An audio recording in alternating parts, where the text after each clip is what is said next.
bothers me, but I think, and this could just be my opinion, I could be wrong. The one thing you do really well is play the music. This is Monty in the Morning, the show Phoenix Magazine readers voted #1 talk radio show in Arizona. #1 during your morning commute. #1 whenever news breaks during your day. And #1 whenever and wherever you want to talk sports. Now it's time for Monty in the Morning. Hey, yo, man, it's opening day on the Monty Show. Thursday, April 7th. 2069. Yeah. Hey, buddy. Hello. Jake's a little crabby today. I warned you ahead of time. I don't know. Maybe because you threw something off my head before the show. No, don't ignore me. Don't ignore me, and violence will not ensue. How the heck are you? Good to see you all this morning. We have got a lot to get to today. Obviously, the Masters is ongoing, which is this year is a swimming competition. There's a lot of rain at the Masters right Seriously. now. It's MLB Opening Day, and Jake is going to rail against Rob Manfredo.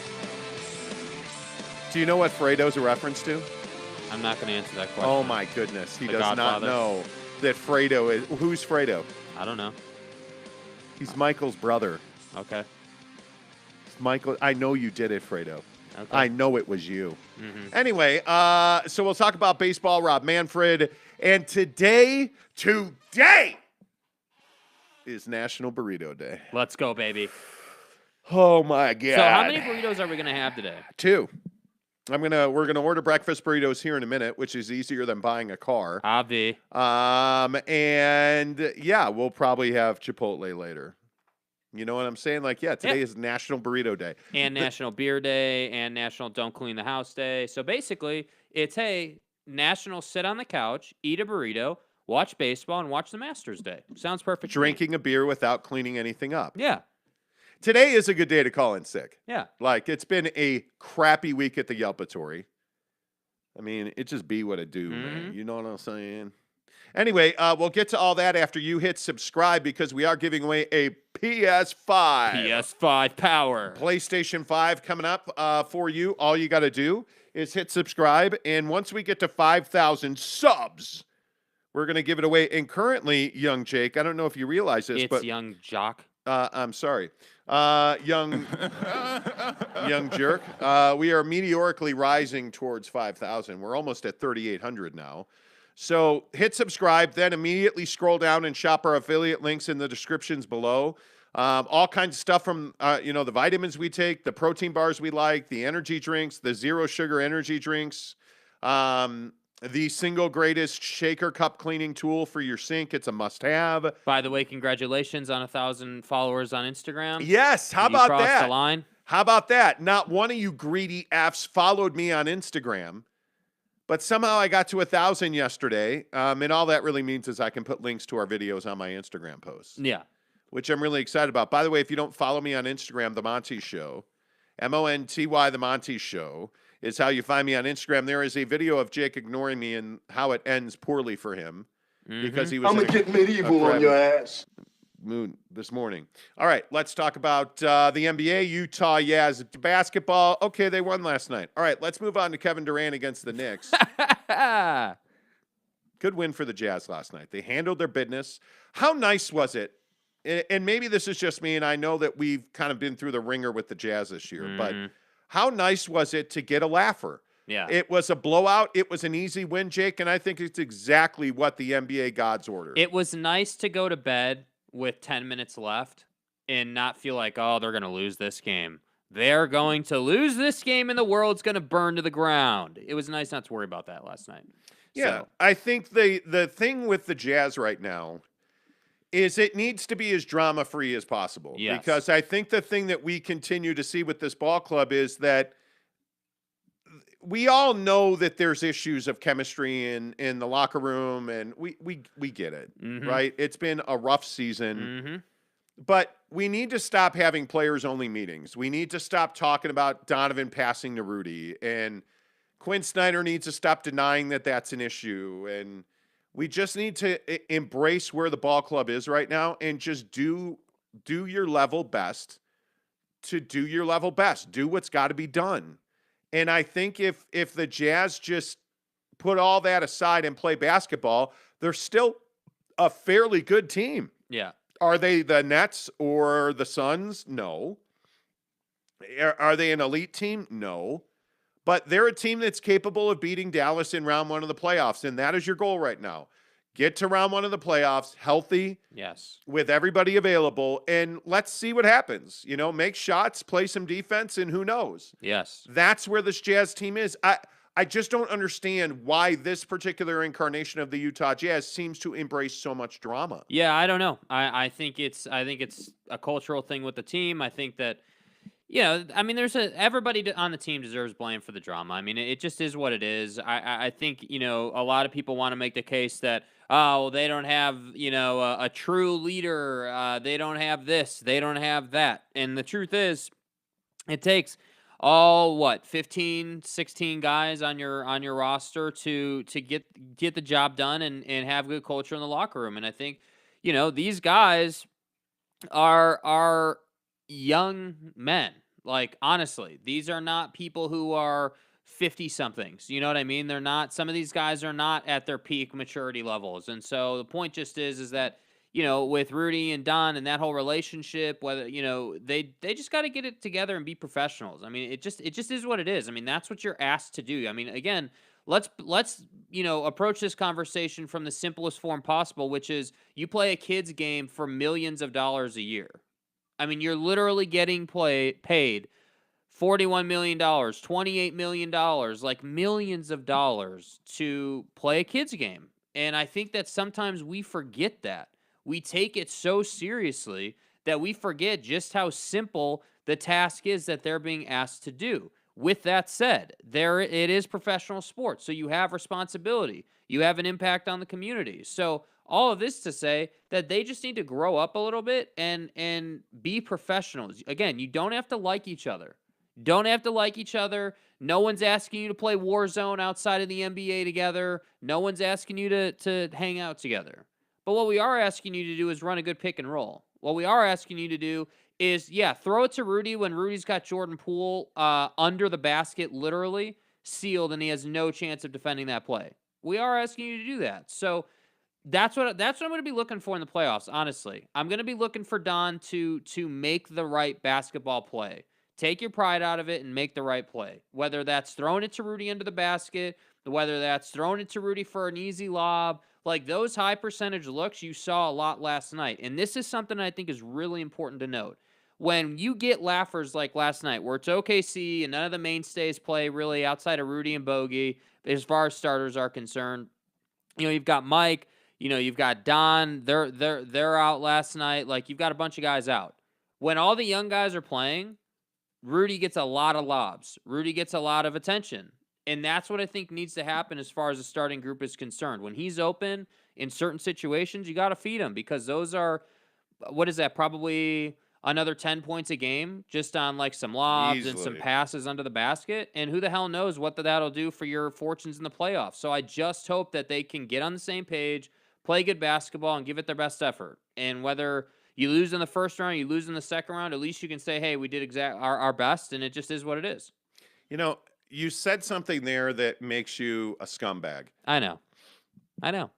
So you buy into the fact that Donovan Mitchell is intentionally not passing the ball to Rudy Gobert? Yes. You do? Yes. Because dude, you can't be, Okay. here's what you can't run from if you're Donovan Mitchell. And I'm not saying that I blame the guy for this. I understand why he feels this way based on Rudy's behavior, but here's what you can't run from. That play against the Warriors where Don is on the strong side wing, like the near side wing, and Rudy is clearly got Jordan Poole sealed under the basket. Like, no question about it.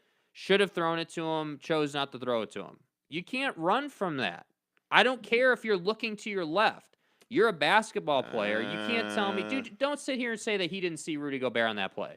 Come on, dude. I just think Come on. it's one of those things where Don and most of this ball club are just not conditioned to throw him the ball. I mean, I don't think it's like, screw him. I think it's much more of that's not where they ever look. And I don't think it was that they ignore him. It's just not what they do. So why now would you turn and throw him the ball? You know what I mean? Like I think that's convenient. I think if you've ever played basketball in your life, you are very cognizant of what your big is doing. You can see him. I don't know. Maybe we'll just disagree on that one, I guess. Yeah, I mean, I think that we can agree to disagree. I have no issue with that. But what I am telling you is that my feeling is, and this is just my opinion again, obviously, it's just my opinion. I think you're in a situation where you have choices to make. And your choice generally is based on what your habits are and what you practice. They do not practice throwing Rudy Gobert the ball into the post. They don't. That's not something they've regularly done. It's not something they've done all season long. They practice pick and roll and lobs. That's what they work Rudy in. So I think you're asking Don to do things that they don't normally do. So why now all of a sudden would he just pivot and do things they never do, especially when things have ended so poorly? Do you advocate for them throwing the ball to Rudy? Not like regularly, but I think there are, like I was saying last night, like I think there are certain situations where you should throw it to him. Like I think in very certain circumstances, you're not going to throw it to him when he's on the block with his back to the basket. That is a low percentage look. He does not have good footwork. He can't dribble the ball. He can't get his own bucket 9 times out of 10. But when you are able to work your offense in a way where he gets a switch, where you've got a 6'3" guard on him and he's 7'2" or whatever he is. Right. I mean, that's a high percentage look in the NBA. Why would you not just throw it to him and get those 2 points? Like that, to me, if you do that, even if you were to do that 4 times over the course of a 48-minute game, once a quarter, that's still extra points that you're scoring without really having to put any effort in. You know, and that's why I say, like, there are a lot of ways. I am certainly no Rudy Gobert supporter, right? Like, let's be clear. I wouldn't have him on my team. I don't think he's one of the best bigs in the NBA. Like, he can play defense in a certain type of way that gets him a lot of credibility on the defensive end. But I don't think he's one of the best bigs in the NBA. Like it or hate it. That's just my opinion. That said, he has a use, just like anything else, which is when he's in the restricted area and he's got someone sealed, throw him the ball. When he sets a pick and he's rolling to the basket, throw him the lob. He can go and get that. There are ways to use him to get easy possessions, and that's the thing. They go away from this. Like, I agree with you. They're conditioned to throw him lobs in the pick and roll. They're conditioned to play with him a certain way, but they go away from that when things get difficult, which is, I guarantee you, we will see against Dallas. There's no doubt about that. So that's why I say, like, when you're playing the Warriors and you are able to get them there, because the Warriors play small ball, so you're playing a team that plays small ball. When you're in that situation, you can get a switch. You got to know these opportunities are going to show up before the game. You got to know that and look for it, in my opinion. Yeah, I think it's one of those things where, you know, like we joke about Mo Bamba on this show all the time, but like he's no Mo Bamba. Like, I mean, Rudy Gobert has a highest best use. Shout out to Mo Bamba. Right? Like, yeah, exactly. Like, he's not like just some crappy center from Poughkeepsie. Yeah. He's a guy that is a skilled defender. But when he's got a guy like Jordan Poole pinned under the basket, you got to throw him the ball. I agree with you on that. Yeah. Having said that, this team needs to stop talking about throwing Rudy Gobert the ball and play fluid, natural basketball. Yes. That's the thing that worries me, is I don't necessarily believe they're capable of that. Mm-hmm. I don't think that's who this team's been. So expecting them to do something that they've never done is our problem. That's our fault. Yeah. You know, like that's we're placing, in my opinion, irrational expectations on the Utah Jazz. And I think as fans, I think that's what you do. I think you have, like today, I believe the Cubs can win the World Series. It's not fucking happening, but I do. They're undefeated. Start talking shit. Yeah, they're undefeated now, right? They're not going to win the World Series, and the Jazz aren't going to win an NBA championship. But I also think that you have to understand that when you're looking at Oklahoma City, thump those boys. Who cares? Yeah. Win by 100 if you can. Yeah. Because Friday night, it's a whole new world. Because Book and CP3 aren't going to sit out like they did last night. I mean, you are looking at the best team in the NBA coming to town. Yeah. So, and maybe they do. Maybe the Suns are just, in chill mode. They know they've got the best record locked up. Like, I don't know. My guess is you're gonna see Book play on Friday night. Yeah, they'll play. Yeah, that'd be my guess. All right, let's get your comments in here real quick though. Chaboy went nuts last night. Yeah, Kevin Durant. Best player in the league. Just saying. Triple double. Yep. You think Triple-double. he's the best player in the NBA? Yes. Who are even the candidates? Giannis, Durant, Steph for sure. LeBron? I don't know, man. Or I'm sorry, as they say on the show, LeBum. Le GM. He's a bum. Yeah, I mean, he's in the conversation. He has to be. I mean, he's still capable of putting up 50 in an NBA game. You're in the best player at the Joel? league conversation. Yes, Joel. Jokic has to be in the conversation. Yeah. MVP. Yeah, I think that's probably the group. I think anybody other than that is probably second tier. I don't know. How do you quantify? I think Kevin Durant's the best scorer, no question about it. I mean, to me, there's not even much of a conversation. He's developed this ability to just, I mean, obviously he's been taking over games for a long time, but it just feels different now. Like it's almost like, I don't know who to compare it to feeling wise, not game or like how he goes about it, but like there are moments in games where you just know, hey, they're going to give the ball to Durant and he's putting it in the hole. And it's over. And it's over. You're not stopping it. It's over. And that's very reminiscent of the Kobe vibe, the LeBron as a Miami Heat vibe, like that type of thing.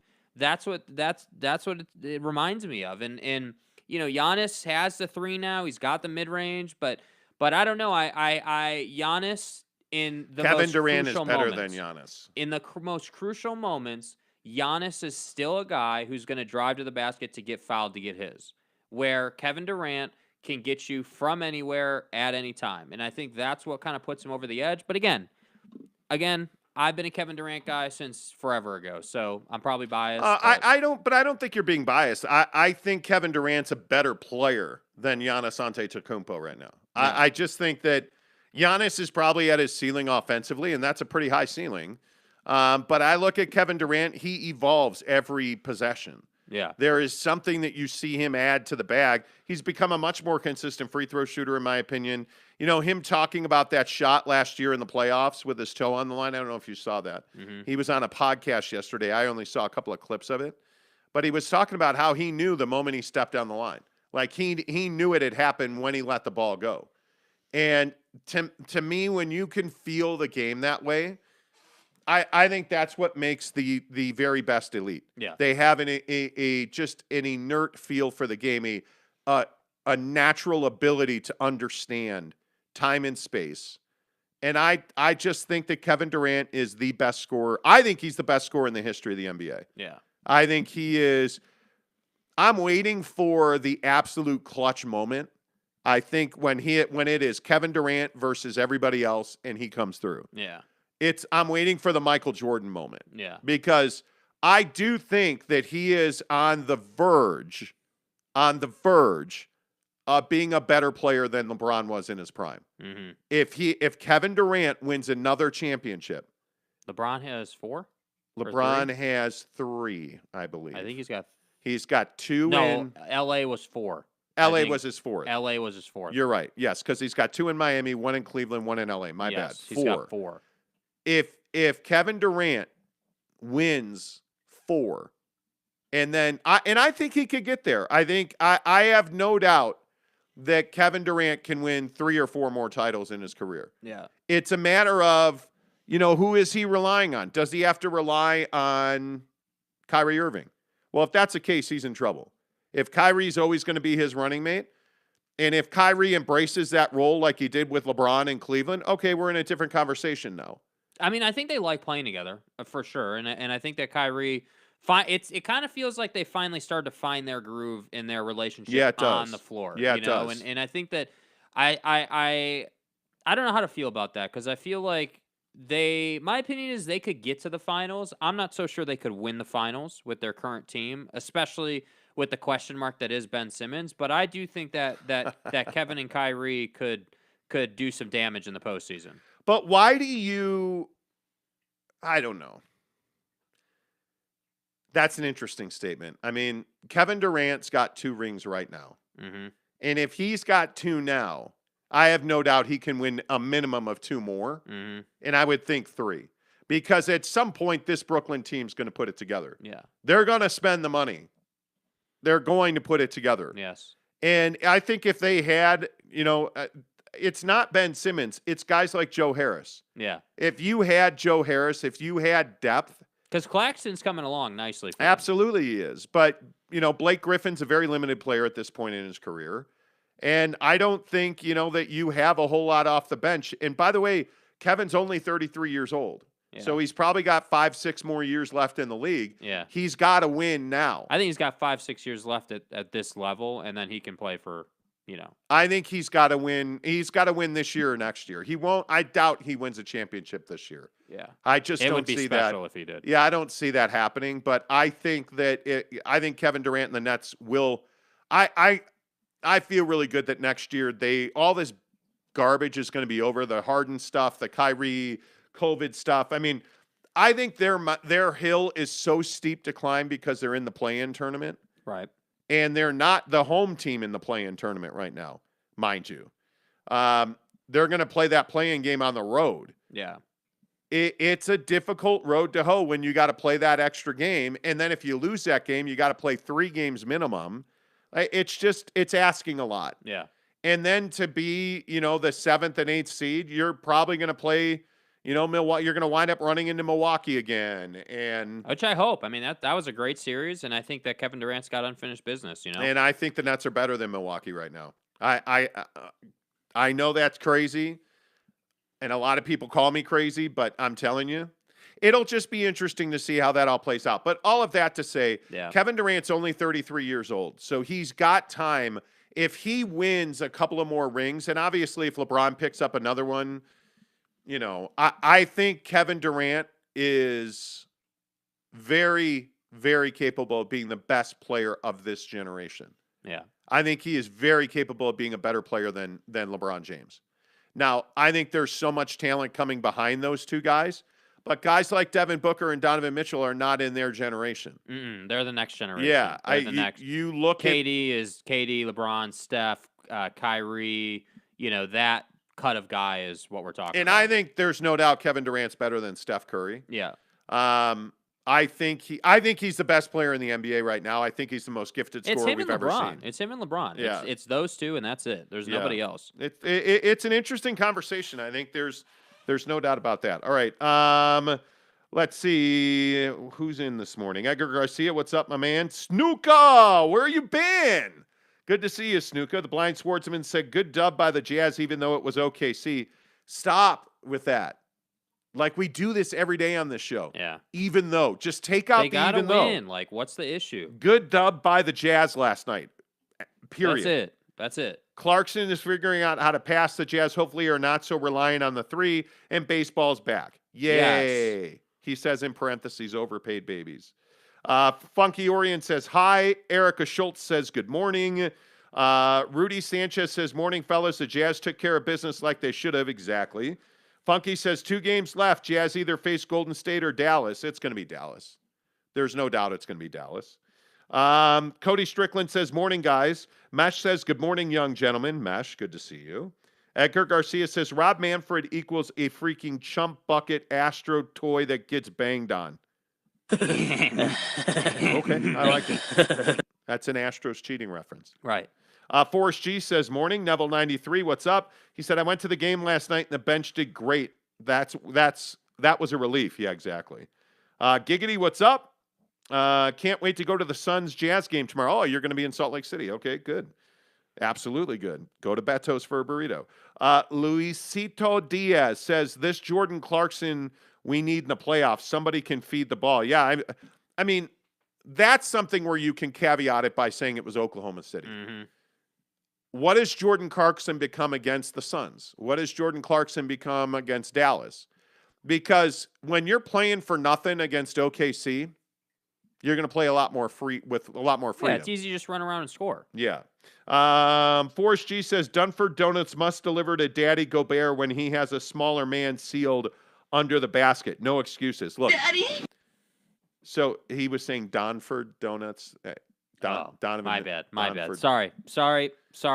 My bad. But I'd like to say Dunford Donuts are the best donuts. Yeah, they're phenomenal. I love Dunford Donuts. Eric and Raleigh says Quinn Snyder, Bond villain. Your thoughts?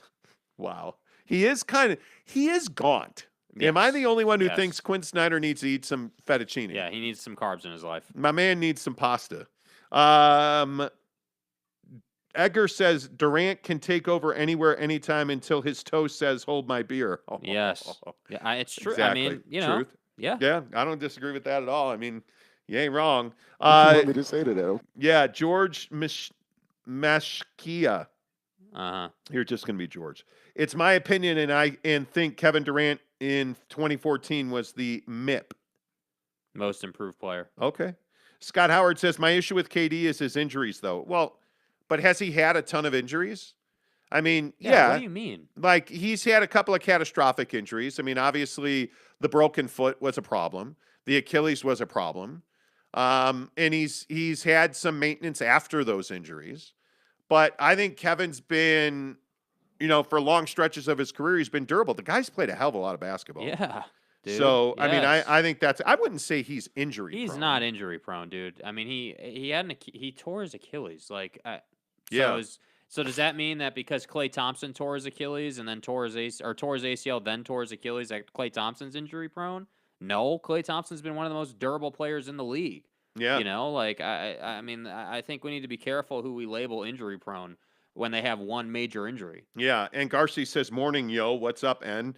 George says, KD lost 3 full seasons and won 4 scoring championships. It's amazing. Yeah. And Garcia says, who's more disappointing, the Jazz, Lakers, or Nets? Oh, the Lakers by far.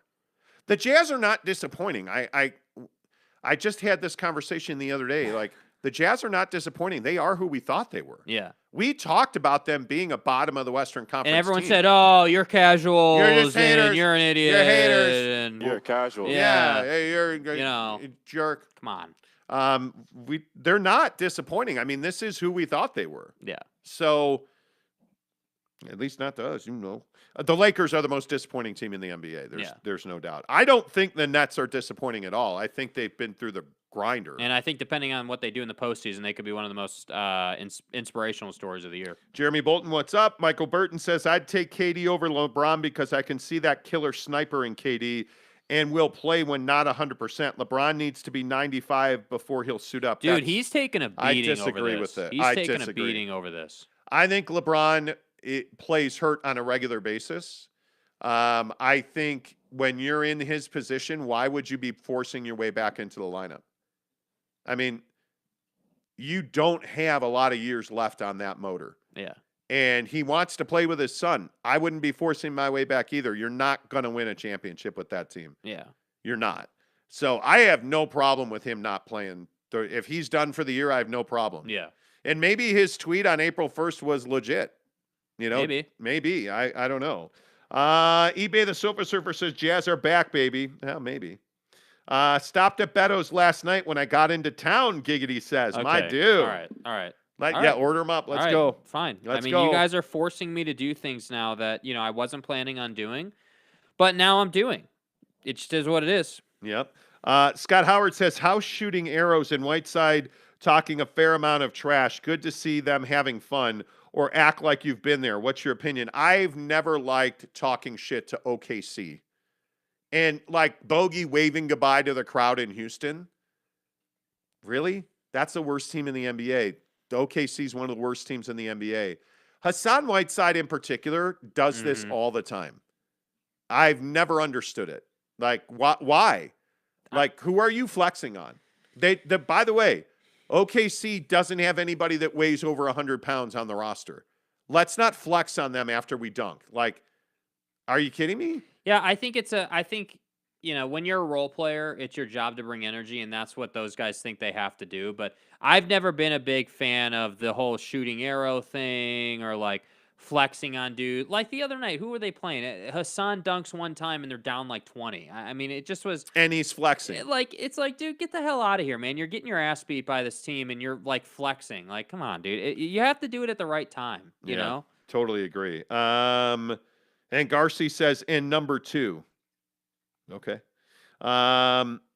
Jeremy Bolton says, well, Bulls were doing awesome until Caruso came back. Just saying, don't hate the sender. I think the issue with the Bulls is that Zach LaVine's out of gas. I mean, that team's out of gas. Like the issue is the Bulls play very small basketball. Like, I mean, when you have Nikola Vucevic as your number one, I mean, he is soft. He is the definition of a soft big. Yes. They can't bang is the problem. The Bulls cannot, because I mean, the guys that you rely on, I mean, generally the Bulls, when they were healthy, when you were January and you were rolling and you were leading the East, like everybody was healthy, and then they got ravaged by COVID. Yep. The Caruso injury absolutely changed the trajectory of their season. I mean, there's no doubt about that. The hard part is you're not a team that can endure because you just don't have those you don't have the stars to do that. Yes. And this is my issue with Zach LaVine. Like, Zach is a guy who believes he's the best player in the NBA, and I love him for it, but he simply is not the best player in the NBA. He is a guy, in my opinion, that has a highest best use. And that highest best use is turning him loose as long as you have other people that can score. And right now, they don't. I mean, like, you're relying on Ayo Dosunmu in Chicago, who's a rookie, to carry a pretty good amount of scoring. And Zach's missed a lot of time as well. I think DeMar DeRozan is clutch. Everything you want. This Russell Westbrook versus DeMar DeRozan thing. And I think this is why there's a chance the Lakers would be open to moving on from LeBron, because a lot of people blame LeBron in LA for blocking a DeMar DeRozan acquisition and choosing Russell Westbrook instead. Yeah. And it's been a flipping disaster. You have a guy in DeMar DeRozan that was at one point being talked about as an MVP, and who's been one of the best players in the league this year, certainly in the Eastern Conference. And you have Russell Westbrook, who's been one of the worst players in the league, and I mean the entire league. Yeah. So I don't know. The Bulls, the thing I'm thankful for with the Bulls as a Bulls fan, there's a front office in place now that knows what they're doing. Like, they have a plan. Billy Donovan has an idea of what he can do with the roster that he has. But they are what they are. I mean, I think it'll be interesting to see what moves they make in the offseason, because a lot of people think they are going to trade Zach in the offseason. So we'll see what happens there. Scott Howard said, agree. Hassan and House were picking on a JV team last night. Absolutely they were. eBay says, hottest teams in the NBA are the Celtics, Mavs, and Suns. But I want the Sixers versus Jazz in the finals. Not happening. No, it's not happening. I agree with that. And Garcia says, LeBron signing a 2-year deal with the Jazz before retiring in Cleveland. Any thoughts? Why do you smoke crack so early? Yeah, man. He's going hard on that.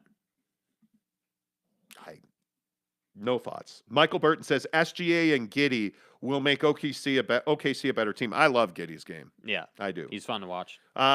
George says, I think the playoff Daniel House must start and play more minutes than Bogdanovich. I think you're crazy. I think, again, we saw it we saw it last night. When Daniel House is starting and he's a first option, he makes a lot of mistakes. Yes. He's a role player. Bogdanovich actually played well last night. I think he had 27 points. Yeah. I'm pretty sure he led you in scoring last night. When he gets the ball, he produces. Yeah, like I don't know, like is this morning the morning to be talking about benching Bojan Bogdanovich? Why? Where the hell is this coming from? Bro, why can't we just say it was a nice win? 26 minutes, 7 of 11, 2 of 4 from 3, 11 of 12 from the line, 5 boards, and 27 points. Like, what are we talking about? Yeah. I have no problem with that. I just enjoy the win. Like, I think Jazz fans are scarred emotionally, and so they can't enjoy wins. There's just no way. Royce Buckets O'Neal. Exactly, Brett. Burton SGA is an absolute stud, but he needs help. Yes. SGA. Well, I mean, Giddey's got to be healthy. They have so many injuries on that. Come on. Yeah, they're a young team. Forrest G says, do you believe Daniel House will be able to sustain this high level of play in the playoffs? No, he won't. He will come back to the mean. He's a journeyman. And the thing that he's allowed to do on this team pretty much unchecked is run the floor aggressively. He plays defense aggressively. They only ask him really to do one thing, which is stand in the corner and shoot the 3. and play defense. He's a 3-and-D guy. Yes. Those guys they have value. Dime a dozen. They have value, but yes, they are not hard to replace. Jeremy Bolton says, I love me some bogey. Give some more of the Croatian penetration. I'm sorry. I thought you said Croatian penetration. You know, I listen. I know that you were talking about Alex Caruso, so your blood was boiling, and let's talk about it. I'm a good listener. Things were probably pumped, Right. but we don't need to use that kind of language on this here family fucking show. Pumped. Too much. Jen Psaki is jumping ship. Doesn't want that smoke. Who cares? Who cares? Okay. Who cares? All right. Forrest G says Hassan is a class clown. He feeds of fun energy and does not take things seriously. I like his antics because I know that it's just him, but I know it leads to a lack of reliability. It totally does. It totally does. All right. Yeah. Relax. Yeah. Yeah. Did you order the burritos? Yes. You did? Yes. All right. Let's get them burritos up in that butt. Bro, Yes. let's get them burritos up in that butt. Yeah, what? Like, Dude, I crapped out a garden yesterday. bro. Like, I'm telling, like red peppers, I just ain't digesting that. You know. Anyway, all right. All right. Good morning. Good morning. Good show. Good talk. MLB opening day is today. Yes. Pumped up, excited. Yeah, dude. I love baseball, man. Who's your team right? Like you're a nomad. Yeah, I'm a nomad, bro. I don't. The Giants are okay. The Cubs are crap. You know, the Padres. I mean, Cubs- listen. Here's the interesting thing. Hold on. Here's the interesting thing about the Cubs. Donnie, please. The anti-gay, homophobic assholes that own the Cubs, otherwise known as the Ricketts family, are trying to buy Chelsea Football Club right now. Mm-hmm. And one of the problems is they're anti-gay, homophobic assholes, and so Chelsea fans don't want them to own the club. So one of the things that they're talking about is, well, we brought the World Series back to Chicago for the first time in 864 years. And yeah, we hate gays, but, we win games. That's fucking interesting, man. So there's a little pressure on them to win games right now. Because one of the things that Chelsea fans are saying is, well, the Cubs suck repeatedly, and they're disappointing, and fans hate you. Why would we want you to join our circles and buy the club? So there's a little pressure. And by the way, Kyle Schwarber is hitting balls to Tacoma. The moon, bro. He's hitting balls to the moon, bro. But he wasn't good enough for you. And you got rid of him, Chris Bryant. Anthony Rizzo's a New York Yankee. You, Darvish, is a San Diego Padre. And you still hate the gays because you're an asshole. You hate the gays. The Ricketts family they're is terrible so people. inflammatory. Like, I don't. They're terrible people. And they don't spend money. They don't want to win. No, they just want to sell tickets and make money. That's it. That's it. That's it. And so why would we want them to own two of my passions in life, Chicago Cubs baseball and Chelsea Football Club? Mm-hmm. Why would I want the anti-gay, homophobic assholes to own both the Cubs and Chelsea Football Club? Yeah. Help me. Yeah, it's not good. Help me, please. But I will say, it's great to have baseball back. I know we had a comment about overpaid players and X, Y, and Z, and there's always going to be those people, but I love baseball. I do. I love the game. I love it. Nail it down. Who's your team? The Giants. I don't really have a team right now, but it would be the Giants. Pathetic. Yeah, the Giants, then the Cubs, then the Padres probably. Mine is by far, without doubt, the Chicago freaking Cubs. I am a huge Cubs fan. My second team is the San Diego Fathers, who don't win anything because Fernando Tatis rides motorcycles. Are we clear on that? It is what it is. But I think we can all unite behind one common. Can you single yourself up real quick? Okay, sure. Fix my shirt so my man tits don't show so much. Can we all unite behind one common disdain? Hell no. Can we all get together on this platform known as the YouTube and podcast machine? That's not what we're about. And come together as one super force. Never. and just agree that Rob Manfred's a cock that that nobody likes. Fucking A. Yeah, can we all just get together? Let's settle this right now. Yeah, let's take our real-o-meter into the red and just agree that Rob Manfred's a terrible commissioner. Keep it real. Right? I mean, I hate Rob Manfred. I'll drop that mother. Well, what we need is a pitch clock. No, And- douche, we don't. We need electronic strike zones. God. And we need a universal DH. We need less minor league players so that I can afford my new Maserati. Dude. I mean, if I got to cut some motherfuckers, I'm doing it because I'm getting a Maserati. That's who Rob Manfred Yeah, is. dude, he's... Oh, well, the Diamondbacks need a new stadium. We know. I doubt that. But the Diamondbacks are blameless here. No, they're not. Idiots. No, they're not. Listen, Rob Manfred's a terrible commissioner. Yeah. He's awful for baseball. The game is fine. Stop messing with baseball.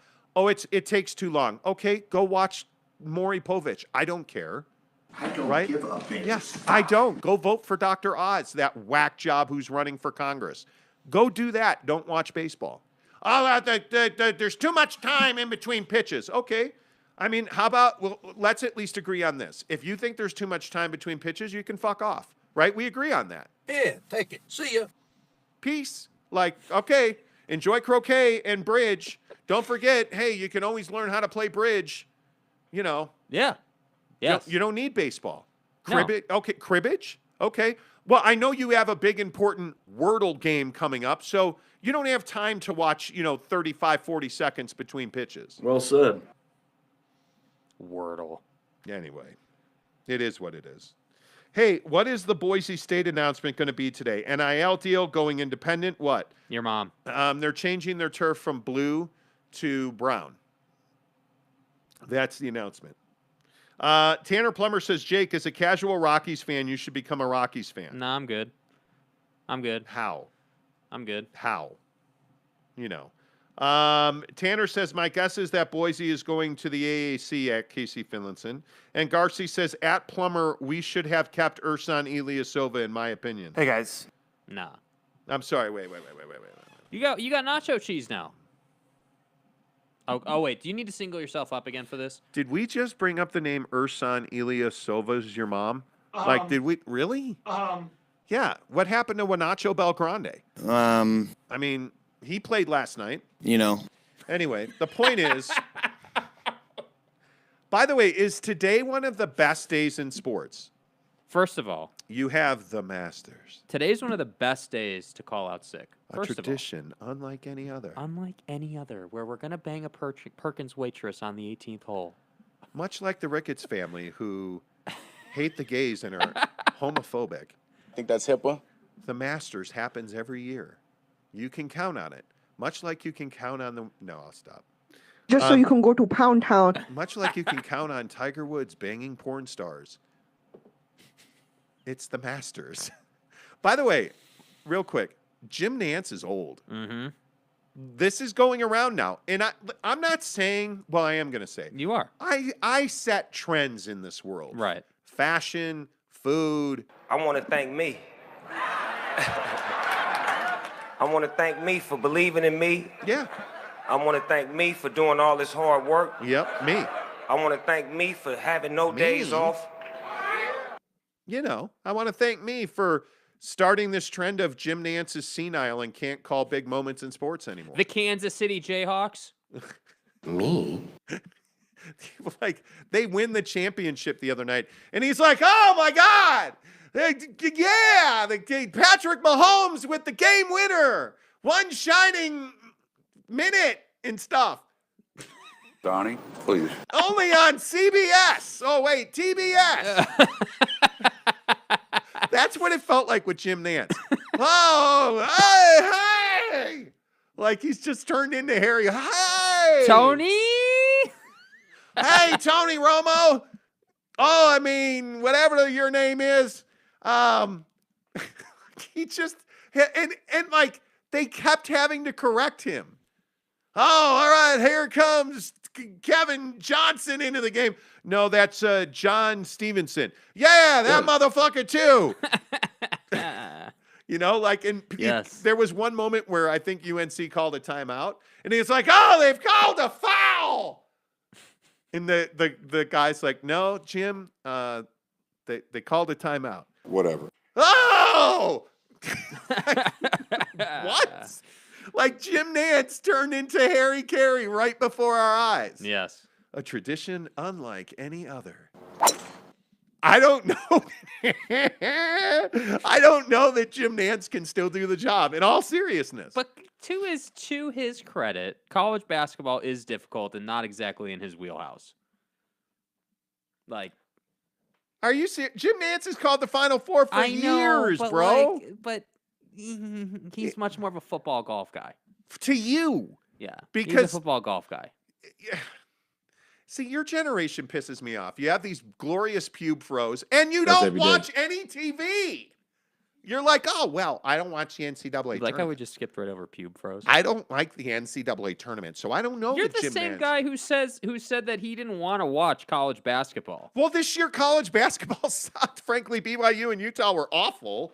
And fucking Notre Dame, by the way, Betos is, Jake ordered Betos. It's National Burrito Day, Mrs. Monty. Anyway, the point is, Jim, Stuck on the fact that you even said my wife is younger upset. people have glorious pube froze. Yeah, That's every day. Because it's that something you can that's a new trend. Pube froze is a trend. This show is way off the rails. But the point is, Jim Nance is aged, and I don't think he's got his fastball anymore. Yeah. Like, my guess is he's going to go the route of Vern Lundquist. Okay, And who's Vern Lundquist? wow. Who, like, Did you really just ask? in the comments, do we know who Vern Lundquist is? Yes, it's Vern Lundquist. I don't know who Vern Lundquist is, dog. I don't know who that is. Ho, Y'all feel me? dude, Vern Lundquist is one of the greatest play-by-play guys ever. And Where he- is Aaron And right he now? called a lot of golf. He's that guy that's like, this is a, we see this as a 36-foot putt. Left to right, depending on which way Tiger goes here. If he farts too hard, he'll blow by the hole. Lover boy. Which, according to a Perkins waitress, he blows by the hole regularly. That's Vern Lundquist is a legend. Oh, man. He's a legend. 16th hole, par 3. Tiger's got the shaft out. Like, that's who Vern Lundquist is, man. Are you kidding me? You don't know who Vern Lundquist is. Oh, man. Chris Karn says, damn it, Jake, stop being 27 years old. Tanner Plummer says, I don't know who Vern Lundquist is either. That's mainly because I don't watch golf. He's one of the Dude, greatest. Tanner, okay, can we hold on. At least I watched the game, right? At least I watched, or I'm sorry, the tournament. You guys, Vern Lundquist called college football mainly. Okay, and well, he I don't know who occasionally Vern called Lundquist golf. is. You assholes. Are you serious? Like, look, Vern You I said don't- to me, we're going to get to a Guys, car story guys, here in guys, like 10 guys, minutes. Guys, I don't know who Vern Lundquist By is. the way, 'cause I don't watch croquet. The burritos are on the way. Okay. ETA is 10 minutes. Awesome. Anyway, the point. Can we get one more Vern Lundquist impersonation? That was funny. Please. And maybe could you do it on the Utah Jazz, because that just seems fitting for the show today. No, it's more fitting that I would do it on like R. Kelly or something. I don't have. Yeah, I mean, we could Vern Lundquist calling jazz basketball Yeah. from a golf course. Yeah.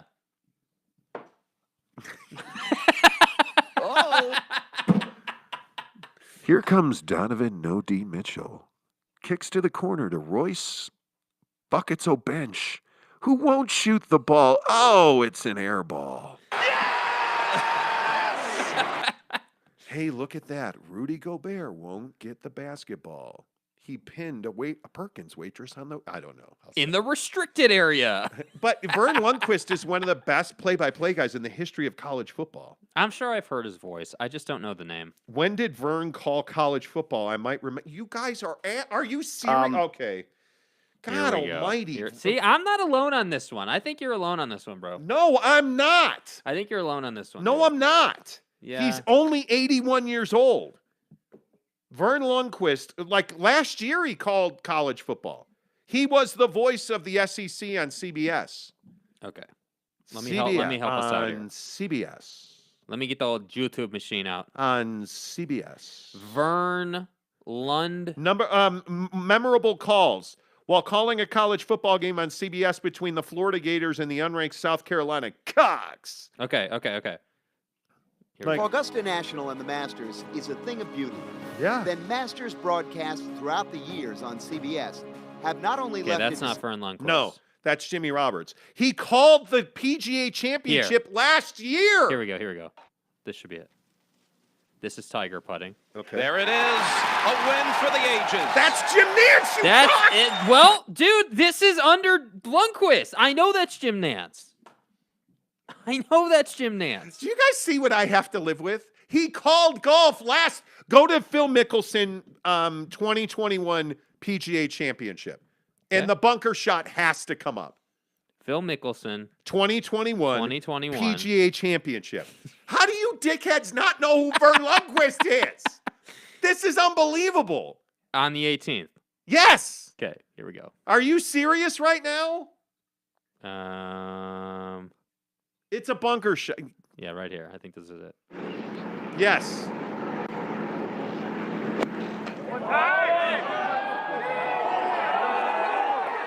There's no call on it, though.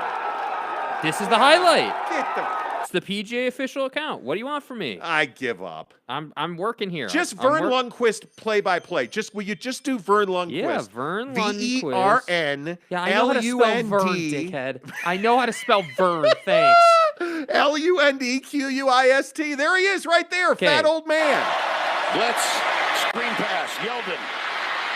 To the 20. To the 10. Touchdown, Alabama. Okay, that's pretty good. That's Vern. That's pretty good. That's pretty good. That is.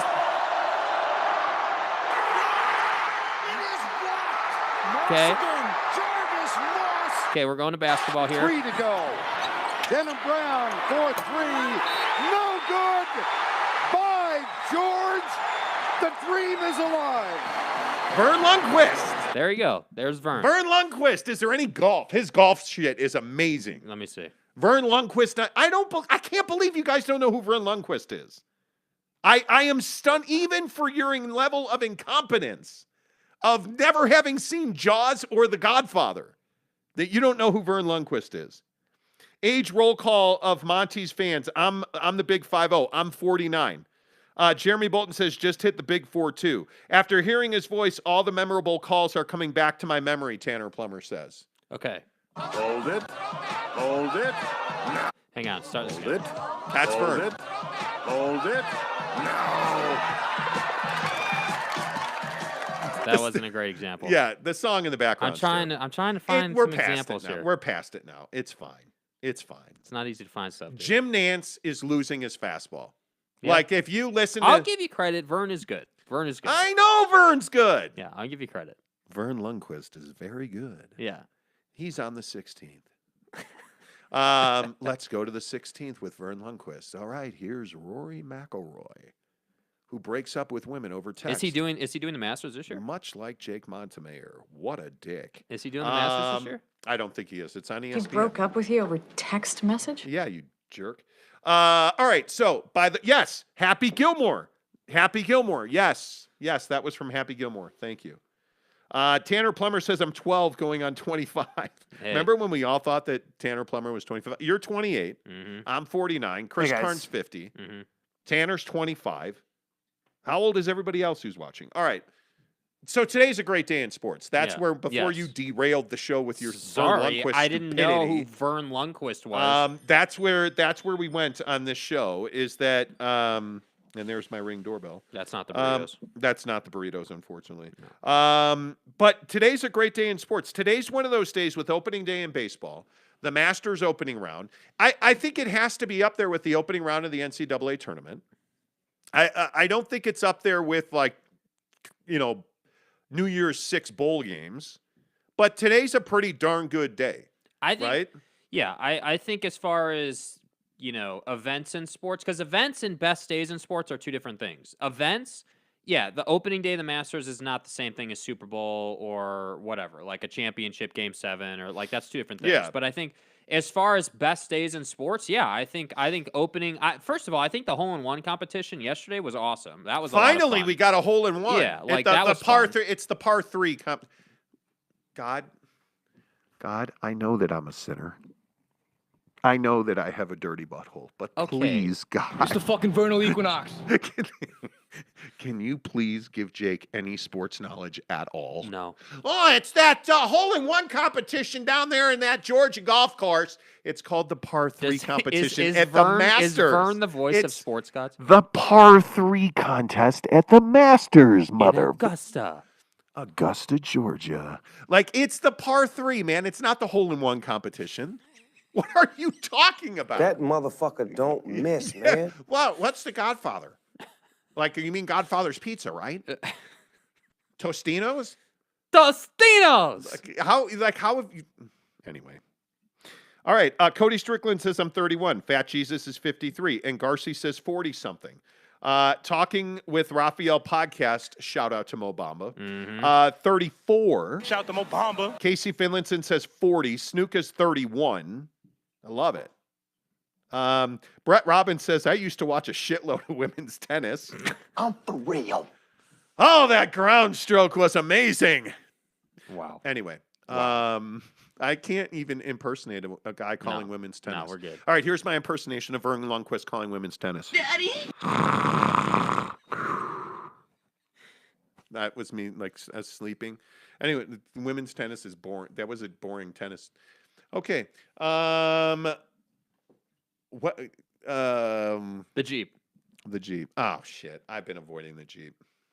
All right. So, wow, because it is 7:30 already. Okay. So, we tried to buy a Jeep Wrangler Rubicon yesterday. The perfect unit. We found the perfect, and I thought my unit was perfect. No, I found the perfect unit. Note that I'm like, hey, my unit. My unit. Anyway, I thought my unit was the Schwanz. Yeah. So I found a Jeep Wrangler Rubicon V6 on text message that Jake sent me from KSL.com. So I call the dealer. We set it up, right? We drive it. Perfect unit. I knew we were in trouble, though, when the guy that I was talking to, and this is at Tim Dolly Nissan in Midvale. So on State Street, right? And we're like, okay, we'll go up there. No problem. It's a Nissan dealer. They don't deal in Jeeps. You're not going to have a great Jeep experience, but that's fine. It's a 2018, 34,000 miles. Low miles. It's only $44,000. One owner car, California car. Well, this is a unicorn. Okay, cool. Go in there, drive it. It's great. But the salesman I had been talking to on the phone was like, hey, I had to go. My son has an event. I had to leave. Yeah. But this guy, KK, will be there to help you. I'm like, well, okay. I mean, if KK's going to be there, everything's fine. We go there. KK's there. He's waiting for us. The Jeep's parked out front. All right, cool. Get in the Jeep. Great unit. Drive it. Drives great. Mrs. Monty loved it. She was on board. We get back to the dealership. He's like, all right, hey, just have a seat in the packed dealership because apparently Nissans are really popular right now because that place was lit. Yeah. And so we sit down at the table. The guy values our trade, gives us a fair amount for our trade. We're trading in a Jeep Grand Cherokee that's worth $34,000. His initial offer was $33,000. So we were like, all right, cool. We're in the ballpark here. And then the guy comes back with a deal sheet. And if you don't know how the car buying process works these days, they are not going to make you their best offer right out of the gate. Yeah. They're going to try to make money on you. But when you used to work in the car business and you buy cars like every 15 minutes, you kind of have an advantage. So our advantage is Mrs. Monty and I both have elite credit. We have like 810, 820 credit scores. We have the money to put down a significant down payment. So we know what our payment should be. We wanted the payment on this Jeep to be less than $700. And we were like, okay, this should be fine, right? This should work out. He comes back with a deal sheet that's got a $900 payment on it. And we're like, hey, man, these numbers don't seem right. And he's like, well, but we're saving you on the sales tax, so you're actually getting $35,000 for your trade-in. And I was like, well, no, that's not really how it works. But by the way, these numbers don't matter. So, you know, we're just going to take off. Peace out. Wait a minute. Let me go back and talk to my guy. Okay. But hey, you got the key to my Jeep, my Grand Cherokee, because I'll bring it with you. So the number one thing that they do is they hold on to the key to your trade-in so that they have to keep you there. So we're like, okay, that's fine. Mm-hmm. So he goes back and he comes back not with a $942 payment. He comes back with an $860 payment. And so I said, you know what, man, these numbers just aren't going to work. We're going to roll out. Can I have my key back? Oh, it's in the office. I'll go get it. Okay. All right. So he comes back with another deal sheet. He's like, well, look, you know, I talked to my guy. You know what? We can do $752 on the payment. And, you know. And it's our best deal. And we're going to up the amount of your car. It's actually going to be $35,000 that we're giving you. We're not going to shyster you. And $35,000 for your trade-in, $752. Let's do this. Like, he just assumed we were going to do it. And we were like, nah, we're good. We're good. You should have come back with your best offer the third time and we're fine. So he gives us our keys, right? No, he's like, oh yeah, they're still in the office. And I said, we're leaving. We need the key to the Jeep. And this kid's a nice kid. He's inexperienced. He's younger. So he's like, okay. So he goes and gets the keys. We walk outside. There's a Subi sitting there where the motor's blown on it because it's a Subi and the kid's got an awesome pube fro. And, you know, it's just the way it is. Right. So he comes outside and he's like, well, you know what, guys, before you take off, you know, we can do a $700 payment. And I'm like, yeah, no, we're out. On principle alone, we're out, man. Shook his hand. We were like, hey, we really appreciate it. But, you know, this is, you know, your game plan now. Mm-hmm. So we're not going to, no. So we left and we went over to Larry H. Miller in Sandy, the Jeep store in Sandy. And he's got like half a dozen Jeeps there that we can buy. Mm-hmm. And so I did a pre-qual on it at Capital One this morning, $656 for a $656 payment, which is perfect because I'm not going to keep it. So a lot of people in the comments I can see are like, hey, why don't you just buy it? The reason I am going to finance it is because I don't keep them 10 years. Yeah. Right? So what I'm going to do is I'm going to buy this Jeep, we're going to build it, and then we're going to sell it probably in 18 months to 2 years. We're going to make a good bit of money on it. So the long-term play doesn't matter. Yeah. Why would I let go of any more money than I have to? Yeah. So anyway, the point is Capital One is offering me like a crazy low payment, right? Like looking on pull it back up. Looking on the Capital One, because Capital One has an auto finance app that you can use. And Capital One on this Jeep, that's $52,900. This thing is, they're saying it's $696 is the payment that they would offer on the Jeep. Now, you want to know the real sad thing? The payment that Capital One is offering on the Jeep we looked at yesterday at Tim Dolly Nissan is $559. They claim they can get you to $559. Like, it's ridiculous that it's a crazy low payment for that car. Like, but to your credit and Mrs. Monty's credit, you guys have elite credit. So that's what it should be. So immediately when he brought that paper over, I was like, whoa, what is it? Because here's the thing that he didn't understand. Mm-hmm. It's not the premise of whether we could pay that payment. We could pay it no problem without thinking about it twice. Yeah, and Brett Robbins says, right, they just changed the amount of years on your finance. No, they didn't. They didn't. We were looking at two terms, 66 or 60. That's it. Right? Like, those are the only two numbers. And you can go to, like, I think you can go all the way out to 84. You can go to 84. But I'm not going to 84. I just, the prime rate for auto finance right now is 60 months. Right? So at 60 months, I can get 1.8% on a certified pre-owned. Yeah. If I buy new, I can get 0% financing. But I'm not going to buy new. I'm going to buy certified pre-owned.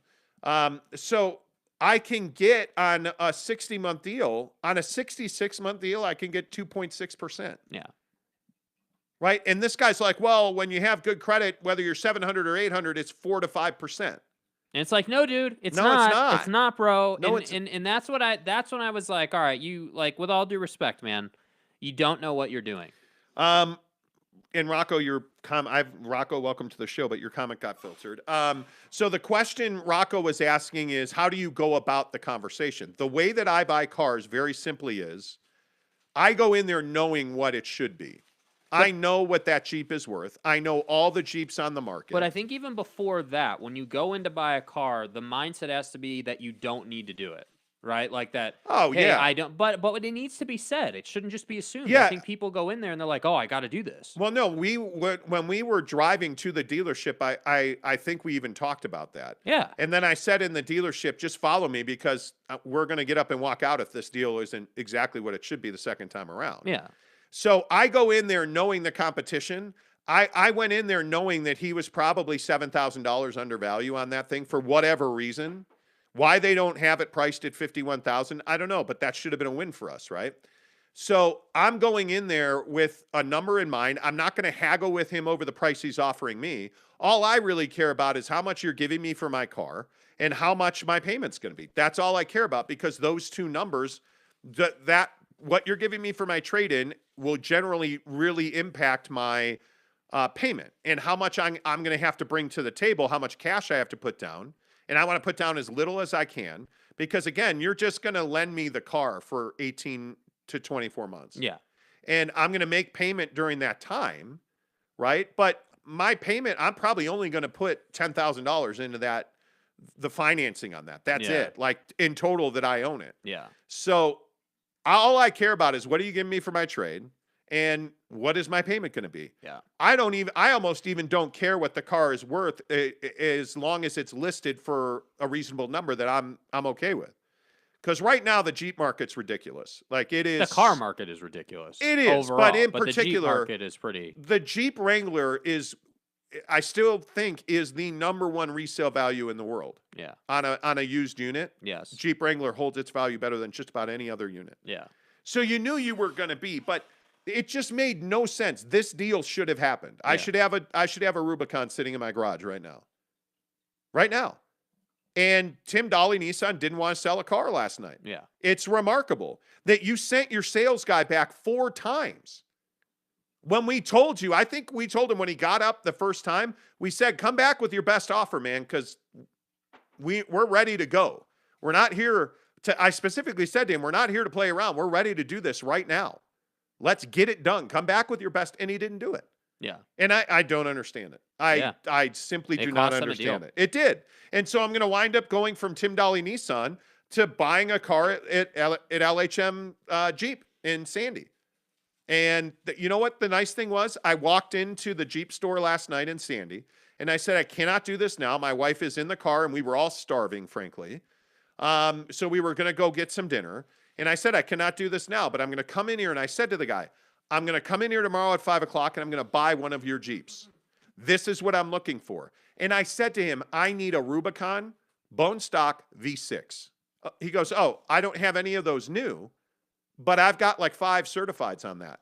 And he said, I think this one is the one that you're probably looking for. And he showed me this silver one, and it's exactly what I'm looking for. And he said, okay. He said, I just want you to know we don't haggle on price because none of us work on commission. We're all salaried full-time employees. So we don't get commission on sales. So he said, this should be a straightforward process. It'll last about 30 minutes. And he said, if you show up here at 5, you'll be out the door by 6. No problem. Yeah. And I said, okay, cool. And I texted him my number. He texted me right away. And it will be good to go. We walk it when you call the guy at Tim Dahle, he literally sent me a text saying, well, why don't you come down and buy this Jeep right now? And it's like, well, hey man, I said 5 o'clock. I have a life. I can't do it right now. Like it's just, it's a whole different way of doing things. Yes. Which is amazing. Yes. So anyway, there you have it.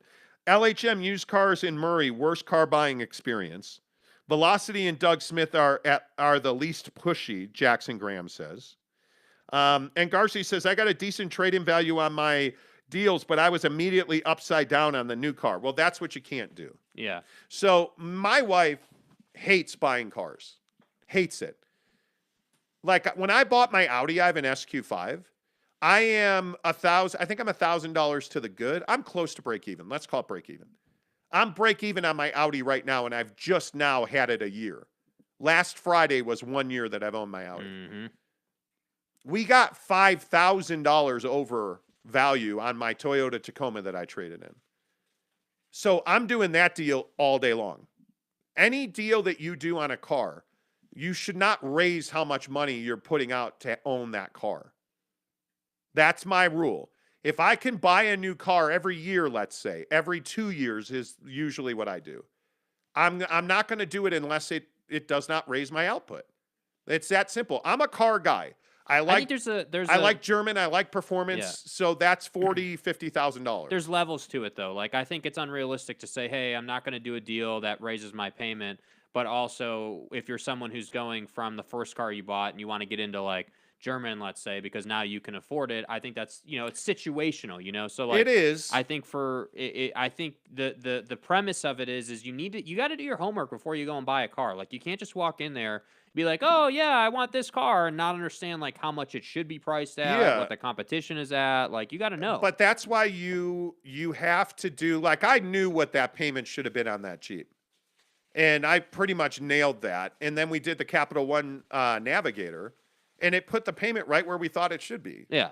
So you just have to do a little bit of work. Yes. You have to know you have to know the car you want to buy and what the value of that car is. Because the dealer's counting on you not knowing. Like, let's be clear on that. Oh, they're yeah. counting on you not knowing, and they're counting on, like last night, they're counting on us not knowing that it's the law that we only pay taxes on the difference of the two values, Like, he was assuming we didn't know that, and we did. Yeah.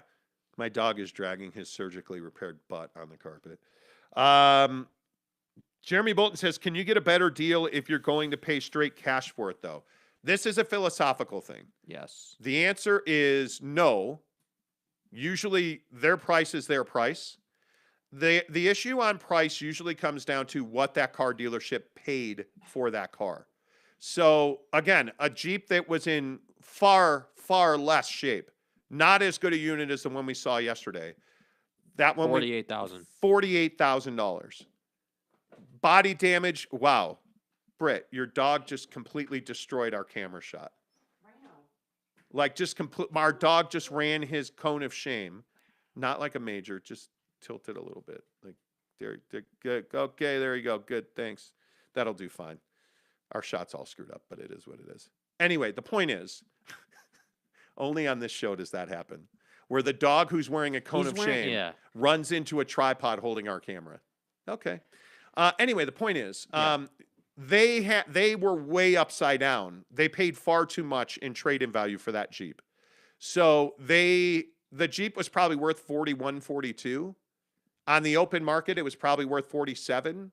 They were at 49. They would only come down $800. And the reason for that is because you were saying that they overpaid for it. Yeah, but it was like a good old boy deal. It was because the guy who traded that Jeep in worked at the dealership and stepped up to a 392 V6 on the which actually be a V8, I think. Yeah, the V8 package. The V8 package on the Wrangler. Yeah. So he paid a huge amount of money for that Jeep, so they were willing to pay more. But anyway, here nor there.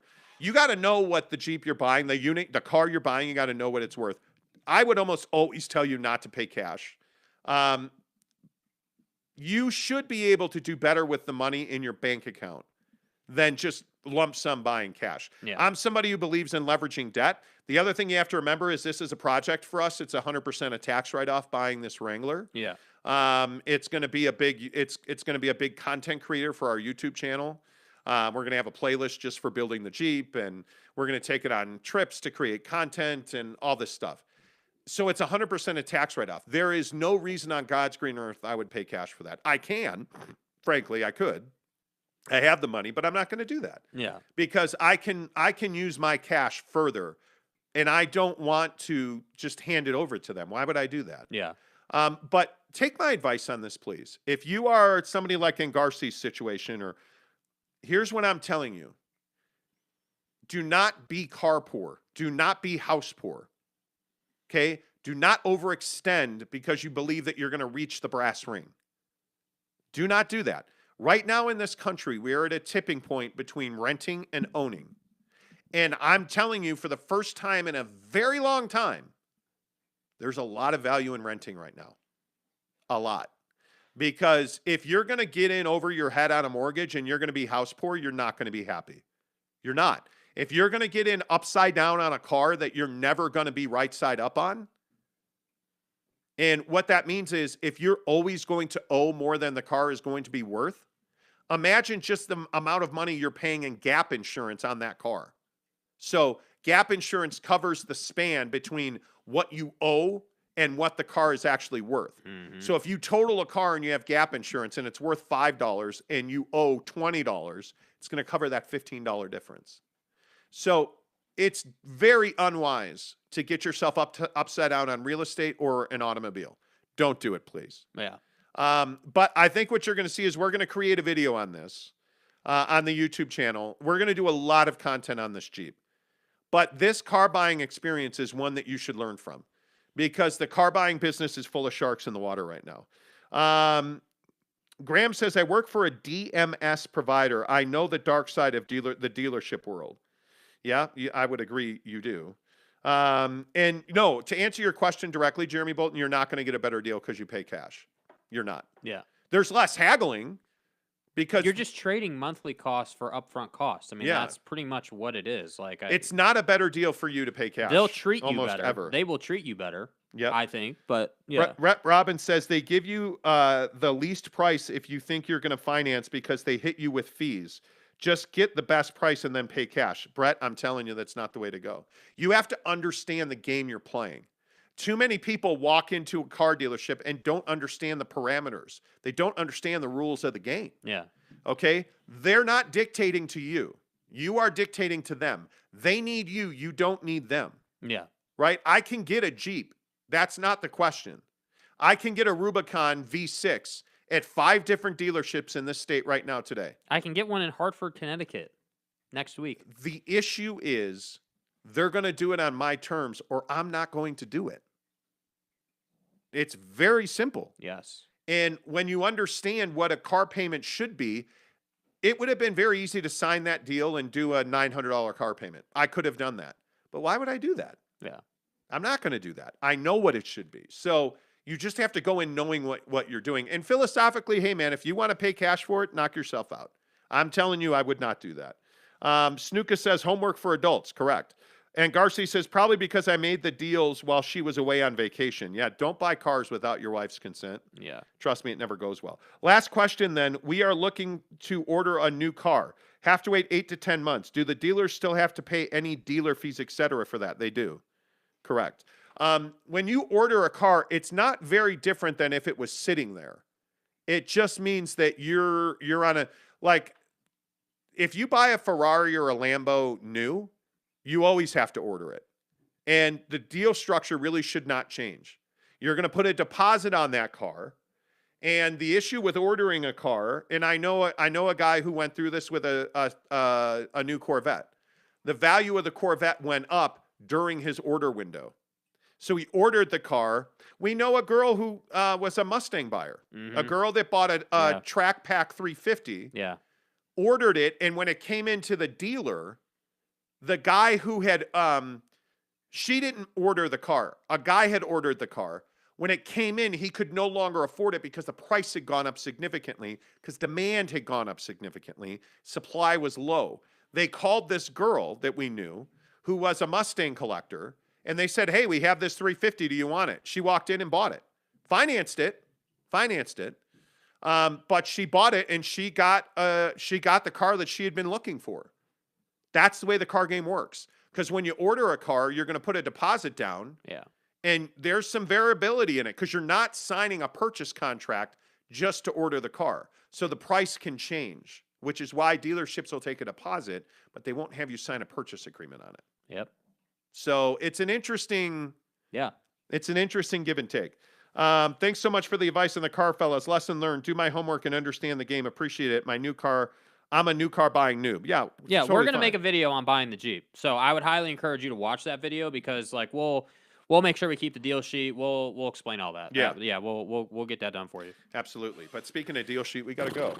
Already. Opening day in baseball. Huge day for the Jazz tomorrow with the Phoneix Suns in town. Giggity's going to be there at the game.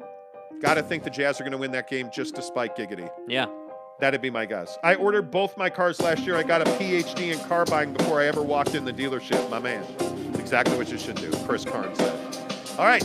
Good to see you. Appreciate you guys being here. By the way, somebody asked where you can buy merch. David Lee asked where you can buy merch. You can buy merch from Jake. SLC Supercars. Send Jake a DM, a direct message on Instagram or Twitter.